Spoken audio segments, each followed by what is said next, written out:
टिना के नाम से मशहूर एक छोटी सी गांव में एक खास घटना घटी जिसने सभी को हैरान कर दिया।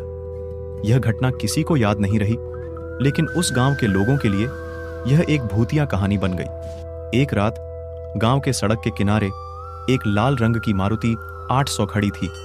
लोग कहते हैं कि वहां किसी का भूत रहता है और वह रात को उस गाड़ी में बस जाता है।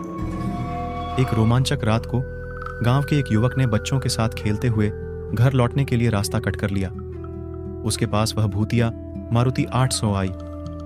धीरे धीरे उसकी गति बढ़ने लगी और वह एक ऐतिहासिक मंदिर के सामने खड़ी हो गई। वहां उसने ध्यान से देखा कि कोई भी गाड़ी के अंदर नहीं है। वह सोचने लगा कि क्या उसने किसी भूतिया गाड़ी को उसकी भूली जगह पर पार्क किया है।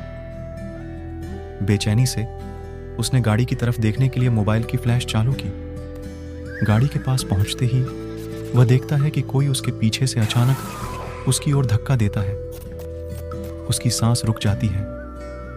उसने मुड़कर देखा और देखा कि कोई नहीं है। उसकी हालत खराब हो जाती है और उसने तुरंत अपनी मारुति 800 को चलाने का प्रयास किया। गाड़ी चलते चलते वह एक बड़ी गाड़ी के सामने आता है, लेकिन गाड़ी का ड्राइवर अप्रिय दिखाई देता है। धीरे धीरे गाड़ी की बातें सुनाई देने लगती हैं, लेकिन वह बार बार बदल जाती हैं। उसके दिल की धड़कनें तेज हो जाती हैं और वह अपनी गाड़ी को अधिक तेजी से चलाने लगता है। थोड़ी दूर पर उसने एक हादसे का शिकार होते हुए एक और लाल रंग की मारुति 800 देखी। उसने तुरंत रुक जाने का निर्णय किया और उस लाल गाड़ी के पीछे लग गया।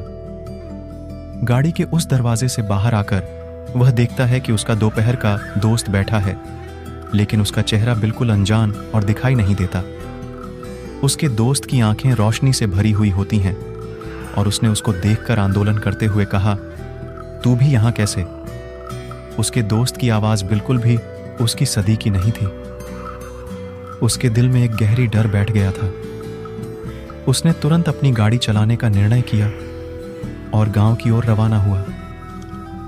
उसने कभी भी उस रास्ते पर वापस नहीं जाने का निर्णय किया, लेकिन उसने कभी नहीं जाना कि उस रात को वह गाड़ी का रेस्तरां में जाना क्या खास था।